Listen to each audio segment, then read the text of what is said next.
बिस्मिल्लाहिर्रहमानिर्रहीम। अस्सलाम वालेकुम नाज़रीन, मैं हूँ साकिब बशीर। मेरे साथ मौजूद हैं सीनियर कानूनदान, senior advocate supreme court Imran Shafiq sahab. हम बात करेंगे, कल आइनी बेंचेस बने हैं सुप्रीम कोर्ट में। एक तासुर कायम हो रहा है जैसे आइनी बेंच के सरबराह जो है वो चीफ जस्टिस ऑफ पाकिस्तान से ज़्यादा पावरफुल होंगे। फिर आइनी बेंचेस और सादा बेंचेस में क्या फ़र्क होगा इख्तियारात के हवाले से। इसके अलावा इमरान शफीक साहब ने जो आइनी तरामीम हैं उनको जमात इस्लामी की जानिब से चैलेंज भी किया है सुप्रीम कोर्ट में। उससे मुतल्लिक भी बात करेंगे कि कौन कौन से जेन्युइन जो नुकात हैं। वैसे तो जो जितने भी ग्राउंड्स हैं यकीनी तौर पर सारे ही जेन्युइन हैं, लेकिन आम फार्म के जो पूरा एक स्ट्रक्चर को हिला रही हैं, जो इंडिपेंडेंस ऑफ जुडिशरी के पूरे स्ट्रक्चर को हिला रही हैं, कि जो आइनी तरामीम की वजह से उसको इफ़ेक्ट करेंगी, उस पर भी जो है वो बात करेंगे। इमरान शफीक साहब, बहुत शुक्रिया आपका। सबसे पहले तो आइनी बेंच और सादा बेंच में हमारे देखने वालों को जो है वो कुछ आम फार्म अंदाज में समझाएं कि क्या है ये। साकिब भाई, बहुत शुक्रिया। देखिए, हम जो आइनी तरमीम को हमने सुप्रीम कोर्ट में चैलेंज किया है ना, कल जो जुडिशल कमीशन की कार्रवाई हुई है ना, वो जिन बुनियादों पर हमने चैलेंज किया था ना, वो अमलन सामने आ गए हैं। ठीक, अमलन सामने ऐसे आ गई हैं कि हमारी एक ग्राउंड ये है कि आप सुप्रीम कोर्ट में तकसीम का अमल आपने किया है। आपने एक सुप्रीम कोर्ट में दो सुप्रीम कोर्ट्स बना दी हैं। एक सुप्रीम कोर्ट में जो यूनिटी ऑफ कमांड का तसव्वुर था, उसमें आपने एक चीफ जस्टिस ऑफ पाकिस्तान से एक ज़्यादा पावरफुल एक अथॉरिटी बना दी है जो सुप्रीम कोर्ट के अंदर ही मौजूद है, और वो चीफ जस्टिस है, चीफ है जो आइनी बेंच का सरबराह है। अच्छा, अब ये कल ऐसे ही हुआ। अब देखिएगा, अब चीफ जस्टिस ऑफ पाकिस्तान, जो सीनियर प्यूनी जज मंसूर साहब, और उसके बाद जो सीनियर तरीन जज हैं जस्टिस मुनीब साहब, ये सारे के सारे आइनी बेंचों से बाहर हैं। और आइनी बेंच का जो सरबराह हैं वो अमीनुद्दीन खान साहब हैं, और बाकी वो उनके जजेस हैं। बल्कि अब एक आपको एक नई टर्म इन जजेस के बारे में भी मिलना शुरू हो जाएगी कि अब एक हुकूमत ने प्रैक्टिकली हम ख्याल का एक पूरा बना दी है। अब ये है क्या? अब ये है कि सुप्रीम कोर्ट का जो जज हलफ उठाता है ना, वो चीफ जस्टिस ऑफ पाकिस्तान है या कोई आम जज है, वो सुप्रीम कोर्ट की एक ओरिजिनल जुरिस्डिक्शन है जो 184 के तहत है। सुप्रीम कोर्ट की 185 के तहत एपलेट जुरिस्डिक्शन है। फिर जो आपकी ओपिनियन आती है, रेफरेंस आता है, एडवाइजरी जुरिस्डिक्शन है, वो है। अब इन्होंने ये किया है कि जो सुप्रीम कोर्ट की असल जुरिस्डिक्शन है ना, 184 के तहत जो उसका असल इख्तियार है, वो सारे का सारा इख्तियार उठा के आपने दे दिया है आइनी बेंच के सरबराह को। और जो चीफ जस्टिस ऑफ पाकिस्तान है, जिसको लोग कहते हैं कि चीफ जस्टिस है, वो एक महज अलामत है, जो बरतानिया की क्वीन नहीं है, मलका। अच्छा। जिसकी हद तक है। देखें, अब उसने क्या करना है चीफ जस्टिस ऑफ पाकिस्तान ने। चीफ जस्टिस ऑफ पाकिस्तान देखेगा, सुप्रीम कोर्ट इसलिए तो नहीं है। सुप्रीम कोर्ट तो आइनी मामलात को, ये जजेस जो हलफ उठाते हैं वो आइन की हिफाजत का हलफ उठाते हैं। तो अब ये सुप्रीम कोर्ट ने क्या करना है? सुप्रीम कोर्ट ने करना है, ये चीफ जस्टिस ने ये करना है, या जो सीनियर जजेस हैं इन्होंने क्या करना है? इन्होंने फैमिली अपीलें सुननी है, इन्होंने रेंट मैटर सुनने हैं, जो उससे अपीलें आएंगी किराएदारी के, इन्होंने क्रिमिनल मैटर सुन लेंगे, जो कत्ल गारत के या आम जो बेलें हैं, ज़मानतें हैं, वो सुनेंगे। यानी कोई भी ऐसा मैटर किसी भी कानून से निकल के आ रहा है जिसमें आइन की इंटरप्रिटेशन का सवाल आता है, जिसमें ओरिजिनल जुरिस्डिक्शन सुप्रीम कोर्ट की जो है, जो बुनियादी हकूक़ से मुतल्लिक आती है, वो अब उनके पास इख्तियारात नहीं रहे सुनने के। तो सुप्रीम कोर्ट का जो असल काम था, जो करने वाला था, वो तो चीफ जस्टिस करेगा ही नहीं, वो तो करेगा आइनी बेंच का सरबराह। तो इसका मतलब ये है कि जो सुप्रीम कोर्ट की जो जज की एक पूरी सुप्रीम कोर्ट की जो एक ग्रेस है ना, वो उसकी जो पावर है, जो एक, अब आपने चीफ जस्टिस ऑफ पाकिस्तान को एक सिविल जज के मुकाबले में लाकर खड़ा कर दिया। अच्छा, एक और इन तरामीम में जिसको हमने चैलेंज किया, और जिसमें चीज़ आप पाकिस्तान की हिस्ट्री के हिसाब से देखें तो आपको याद होगा कि मुशर्रफ दौर में जब PCO नाफिज किया गया था, तो सुप्रीम कोर्ट के 8 जजों ने उस वक़्त सू मोटो लेकर फौरी तौर पर उस एमरजेंसी को, जिसे एमरजेंसी प्लस का नाम दिया गया था, उसको उन्होंने 3 नवंबर को उसको उन्होंने कलअदम करार दिया था, उस पर स्टे दे दिया था। ठीक है, उसको गैर आइनी इक़दाम करार दिया था। उसका फ़ायदा ये हुआ कि जब मुशर्रफ का ट्रायल शुरू हुआ या जब मामलात दुरुस्त हुए, तो वो ऑर्डर काम आया, क्योंकि ऑर्डर जो बुनियादी तौर पर वो उसकी जान होती है। अब सुप्रीम कोर्ट ऑफ पाकिस्तान पर अगर कोई ताले आज़मा हमलावर होता है, लोग कहते हैं काजी साहब ने बड़ा आइन का और पार्लिमान का एहतराम किया है, और पार्लिमान ने जो है वो बड़ी ज़बरदस्त काम कर दिया है जी, लेकिन आप ज़रा इस बात को देखें कि अगर एक ही इदारा है पाकिस्तान का, अगर कोई ताले आज़मा, कोई मार्शल लॉ लगाने की कोशिश करता है, आइन पर हमला आवर होता है, तो दिफा किसने करना है? दिफा आपने आइनी और कानूनी अंदाज में सिर्फ सुप्रीम कोर्ट ऑफ पाकिस्तान के जजों ने हलफ उठाया हुआ है कि हम इस आइन की हिफाजत करेंगे। आप ये कहते हैं कि हमला आवर जो है वो आज़मा जो आ रहा है, ताले आज़मा आ रहा है, वो हमला आवर हो रहा है, और आप ये कहते हैं कि आप सू मोटो नहीं ले सकते, आपके पास कोई बंदा दरख्वास्त लेकर आएगा तो आप एक्शन लेंगे। मतलब ये है कि रात के अंधेरे में पाकिस्तान में मार्शल लॉ लग रहा है और सुप्रीम कोर्ट के जजेस अपना आइनी जो हिफाजत का काम है वो नहीं कर सकते, वो बंदा ढूंढते रहेंगे कि वो हमारे पास आए, पिटिशनर आए तो हम ये काम करेंगे। मतलब है आपने ये किया कि कोई बंदा आप पर जो है वो टैंक गोले लेकर चल पड़ा है और आप जो है वो उसके जवाब में खड़े हैं कि अच्छा मुझे इजाज़त मिलेगी कहीं से आएगी तो मैं करूँगा। ये बेसिकली जो जजेस की आइन में बुनियादी जिम्मेदारी है, ये उस जिम्मेदारी से उनको अपडेट करने का काम किया गया और ये आइन की हिफाजत का जो उनका ओथ है वो आपसे छीन नहीं सकते। तो कल के जुडिशल कमीशन के इजलास में तो भाई ये साबित हो हुआ है।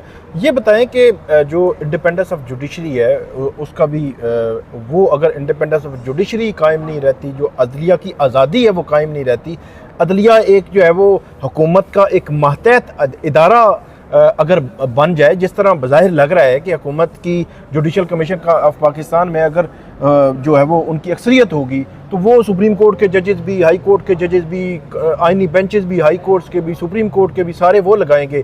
और जब अब जो 2 माह के लिए ये आइनी बेंच बने तो ये रोटेशन भी होती रहेगी।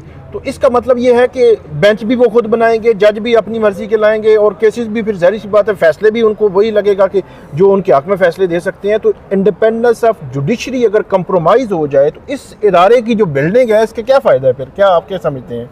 मैं आपकी इस बात से मुकम्मल इत्तेफाक करता हूँ। आप इसको इस एंगल से जो आपने बात की है वो बड़ी अहमियत की हामिल इस एतबार से भी है साकिब भाई कि आप ये देखें कि अब हुकूमत ने जुडिशल कमीशन में, ये हम पहले से कह रहे थे, हमारी पटिशन का हिस्सा था कि इसके तहत ऐसे किया गया है कि अब कंट्रोल जुडिशरी को जो कंट्रोल है ना वो करेगी आपकी जो पार्लिमान है या आपके जो एग्जीक्यूटिव है, क्योंकि उसी के लोग हैं। अब कल ये देख लें क्या हुआ, चीफ जस्टिस ऑफ पाकिस्तान बेबस था, ठीक है, चाहे बराए नाम ही था लेकिन वो बेबस था। और वो चीफ जस्टिस जो ठीक 14 दिन पहले इसी हुकूमत ने खुद अपनी ख्वाहिश के मुताबिक और उसी पर अदम एतमाद है, मैं समझता हूं अदम एतमाद है बिल्कुल। आप ये चीफ जस्टिस है, वो सारा जो सुप्रीम कोर्ट के जजेस थे वो 3 एक तरफ थे और अपोजिशन के लोग एक तरफ थे, 5 थे। हम यही कह रहे थे कि बाकी जो अक्सरियत आपकी बन जाती है, आपने जुडिशल कमीशन का बैलेंस इस तरह टिल्ट कर दिया है, उसको तवाज़ुन उसका बिगाड़ दिया है कि अब आप, क्योंकि पाकिस्तान बार कौंसिल तो आपको पता है अक्सर होती ही उधर है, क्योंकि लॉ मिनिस्टर है, अटॉर्नी जनरल है। अच्छा, अब आपने पता क्या काम कर दिया है, मैंने इसका हिसाब जो लगाया, अगर सुप्रीम कोर्ट के सारे जजेस और 2 अपोजिशन के जो लोग हैं वो एक तरफ हो जाएं, इकट्ठे हो जाएं, दूसरी तरफ से सारे हुकूमत के लोग, एक आपने नॉमिनेट की हुई है खातून, 2 आपके अपने हुकूमत के लोग हैं, एक आपका अटॉर्नी जनरल है, एक आपका वज़ीर कानून है, ये सारे एक तरफ हो जाएं तो ये दोनों बनते हैं 6-6 बनते हैं। एक स्विंग वोट जो है ना, स्विंग वोट एक वोट है जिसने असल में बुनियादी तौर पर फैसला करना है, वो पाकिस्तान बार कौंसिल का वोट है। और पाकिस्तान बार कौंसिल यार, यानी इसका मतलब ये है आपने सिर्फ एग्जीक्यूटिव को इख्तियार नहीं दे दिया, आपने पार्लियामेंटेरियंस की, खाली आप एग्जीक्यूटिव हुकूमत अपोजिशन को छोड़ दें। कभी किसी दौर में सियासतदानी आपस में तय कर लें कि हमने सुप्रीम कोर्ट को, अपोजिशन और हुकूमत, हमारे यहाँ अक्सर ऐसे भी होती है कि जनरल परवेज़ मुशर्रफ के दौर में देखा होगा आपने, हुकूमत भी उन्हीं की थी, अपोजिशन भी उन्हीं की थी, ठीक है, तो कभी ऐसे भी होता है। तो क्या फिर सुप्रीम कोर्ट उनके बिल्कुल मातहत होगी? यानी आपने सुप्रीम कोर्ट को मातहत, सुप्रीम कोर्ट का जो अपना असल काम है उस काम की इंजामदेही के लिए अब supreme court Pakistan bar council की और ये जो पार्लियामेंटेरियंस हैं, हुकूमत और अपोजिशन जो भी है सियासतदान, वो उनके मातहत होगी। ये है जो आइन का, आपने कल की प्रोसीडिंग में तो ये बात सामने आ गई और आगे भी इसी अंदाज में चलेगी। तो बाकी अच्छा ये बताएं कि अब आइनी बेंच बन चुका है, 7 मेंबर बेंच है, अब उनके हम उस पर नहीं जाएंगे कि वो आइनी कॉन्स्टिट्यूशनल मैटर सुनते रहे हैं या नहीं सुनते रहे। अब जस्टिस अमीनुद्दीन खान साहब और जस्टिस नईम अख्तर अफगान ने 12 जुलाई का जो फैसला दिया, उन्होंने अपने सुप्रीम कोर्ट के 10 जजेस के फैसले को ये कह दिया कि वो गैर आइनी है और उस पर वो बाइंडिंग ही नहीं है इलेक्शन कमीशन पर। ये तो हालत है। बहरहाल छोड़े, उस पर हम आगे बात करेंगे कि उनका लेवल क्या है। ये बताएं कि ये 7 मेंबर का लार्जर बेंच बन गया है। अब आपने भी आईनी तरमीम चैलेंज की हैं और बार्स एसोसिएशन ने भी और सिविल सोसाइटी से भी कुछ लोगों ने, तो ये आईनी तरमीम के खिलाफ दरख्वास्तें सुनेगा कौन, रास्ता क्या है? हाँ, देखिए हमने अपनी पिटिशन में ये बात बड़ी वाज़ेह अंदाज में लिखी है, आपको बता देता हूँ।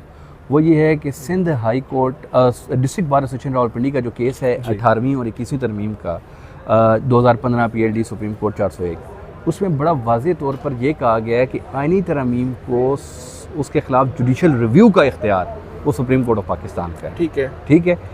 ये जो जुडिशल रिव्यू का जो इख्तियार है सुप्रीम कोर्ट ऑफ पाकिस्तान का, हमने अदालत से इस्तदा यही की है कि क्योंकि वो पहले जजमेंट है वो पूरी सुप्रीम कोर्ट ने, फुल सुप्रीम कोर्ट ने उस केस की समाअत की थी, तो मैंने तो अपनी पिटिशन में भी लिखा है कि कानूनी तौर पर तो ये इसकी समाअत जो है वो फुल कोर्ट की में ही होनी चाहिए। फिर वो जस्टिस मंसूर साहब और उनका लेटर भी आया है मुनीब साहब का, जो एग्जैक्ट, और देखें ना, एक जो लोग उस इदारे, उस आईनी बेंच के, जो इस आईनी तरमीम के ज़रिए वजूद में आया है बेंच, कॉन्स्टिट्यूशनल बेंच, वो तो उसके बेनिफिशरी हैं, वो कैसे उसको इस तरमीम को सुनने की पोजीशन में आ सकते हैं? अब मुझे एक बात बताएं, एक शख्स जो आईनी तरमीम के नतीजे में इतना पावरफुल हो गया कि चीफ जस्टिस उसके मुकाबले में बोना हो गया है, ठीक है, वो क्या इस आईनी तरमीम को बुरा कहेगा?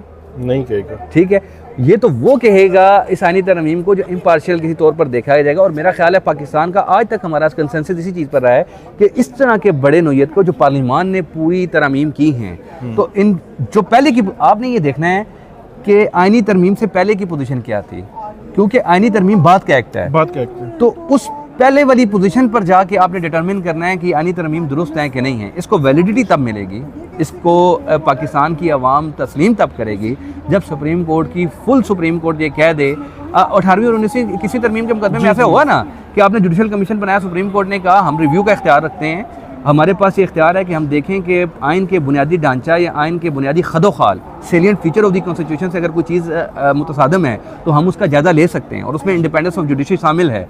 तो अगर सुप्रीम कोर्ट इन्हीं तरमीम को भी कह देती है, फुल सुप्रीम कोर्ट उसकी हियरिंग हो, वो कह नहीं कि ठीक है हमें कोई इख्तिलाफ नहीं है, ये बिल्कुल आइन के मुताबिक अदलिया की आज़ादी पर इस पर कोई कदगन नहीं आती, तो हम ठीक है उस पर जो भी, लेकिन कम अज़ कम पाकिस्तान की हिस्ट्री में मैं एक बात आपको बताऊँ, मैंने डिस्ट्रिक्ट बार एसोसिएशन वाला जो मुकदमा है ना 2015 वाला 18वीं और 21वीं तरमीम का, वो वाहिद मुकदमा है जिसमें तरमीम करने वाले भी आज़ाद सियासतदान थे, आज़ाद पार्लियामेंट थी, जिसको सुनने वाले भी वो थे जो आज़ाद हलफ लेकर आए थे, और आज़ाद पार्लिमान के आज़ाद जुडिशरी थी। आगे पीछे की बातें चलती रहती हैं। जो आइनी और कानूनी तौर पर ना जो पोजीशन थी ना, वो हर तरफ से पार्लिमान भी वो थी जो दुरुस्त मुंतखब हुई थी, अदलिया भी वही थी जो बेहतरीन तरीके से आई हुई थी, और उन्होंने सुनने के बाद अदारों का जो इख्तियारात का जो तवाज़न कायम किया है ना, मेरा ख्याल है पाकिस्तान में वो बुनियाद वही है, उसी को लेके चलना होगा, उससे हट कर उसको आगे पीछे करने से ना ये निज़ाम ख़राब होगा। आखिरी सवाल, जस्टिस याह्या अफरीदी को 31 अक्टूबर को लिखा उन्होंने कि कमेटी बुलाएं, फिर प्रैक्टिस एंड प्रोसीजर कमेटी, वो खुद बैठ के मुनीब साहब और मंसूर साहब उन्होंने 4 के लिए केस लगाया, फिर रजिस्ट्रार ने काज लिस्ट जारी नहीं की, जस्टिस याह्या अफरीदी उनके साथ एग्री नहीं थे। मेरा ये ख्याल है कि आप इस पर अपनी राय दीजिएगा कि कल से पहले अगर justice Yahya Afridi full court बुला लेते तो मेरा ख्याल में सिचुएशन मुख्तलिफ होती। अब फुल कोर्ट भी उनके हाथ से बज़ाहिर ऐसे लगता है कि निकल गई है अब, क्योंकि आइनी बेंचेस गएंगे कि ये तो हम हैं, हम देखेंगे, और ये वो एक टसल जो है वो शुरू हो जाएगी। अब क्या जो आइनी, फॉर एग्ज़ाम्पल आपका जो पिटीशन है वो आइनी बेंच के सामने जाता है और 7 मेंबर बेंच बैठा हुआ है, तो आप उसके सामने जाते हैं, तो आप क्या कहेंगे कि ये केस का क्या किया जाए? मतलब बज़ाहिर ऐसे लग रहा है, रास्ता और कोई नहीं लग रहा कि याह्या अफरीदी अब उसमें कोई इंटरवीन करेंगे, लग ऐसे रहा है कि इसी बेंच के सामने जाएगा। आप क्या कहेंगे कि फुल कोर्ट बैठे या ना बैठे या क्या? देखिए, मैंने तो आपको बताया कि जो उन्होंने पिटीशन फाइल किया है जमात की तरफ से, उस पिटीशन में तो हमने यही कहा कि इसको सुप्रीम कोर्ट सुने। अब ये जो आइनी बेंच की लेटेस्ट डेवलपमेंट हो गई है, यकीनन जो मेरी अपनी ज़ाती राय मैं पेश कर रहा हूँ बतौर अपने एक कानूनदान के, मेरी तो ज़ाती राय ये है कि इसको फुल कोर्ट को सुनना चाहिए। बिल्कुल ठीक है, ये किसी आइनी बेंच को नहीं सुनना चाहिए, और हमारा मौक़िफ़ भी यही होना चाहिए। लेकिन ये चूँकि बार एसोसिएशन की मुख्तलिफ पिटीशनें हैं, हामिद खान साहब की है, मुनीर मलिक साहब की है, ज़ुबैरी साहब की है, बलूचिस्तान की है, तो काफ़ी लोगों की है, तो वो उसके बाद देखते हैं इस पर क्या कंसेंसस बनता है। लेकिन लॉजिकल चीज़ जो नज़र आती है वो तो यही नज़र आती है, और बदकिस्मत हैं मैं समझता हूँ कि याह्या अफरीदी साहब ने कि ये अपना सारे इख्तियारात जो एक सुप्रीम कोर्ट के थे और काजी साहब ने वो सारे उठा के एग्जेक्टिव के हाथ में दे दिए हैं। ये पाकिस्तान की बड़ी काजी बदकिस्मती है। बहुत शुक्रिया आपका। काजी साहब की तो बिल्कुल बात भी ना करें, काजी साहब ने तो पूरी सहूलतकारी की है अपने इदारे को नीचा करने में और एग्जेक्टिव का कंट्रोल देने में, पूरी जो है सहूलतकारी दी है। बहुत शुक्रिया सर आपका, थैंक यू। नाज़रीन, आपको हम अपडेट करते रहेंगे। ये थी इमरान शफीक साहब ने हमें बड़ी तफसील के साथ बताया कि कैसे मामलात आगे बढ़ेंगे, कैसे आईनी तरमीम सुनी जाएंगी और सुप्रीम कोर्ट और आईनी बेंचेस अब कैसे जो है वो काम करते हमें नजर आएंगे। तो ये थी हमारी वीडियो, उम्मीद है आपको पसंद आएगी। इस पर फीडबैक दीजिएगा। अल्लाह हाफिज़।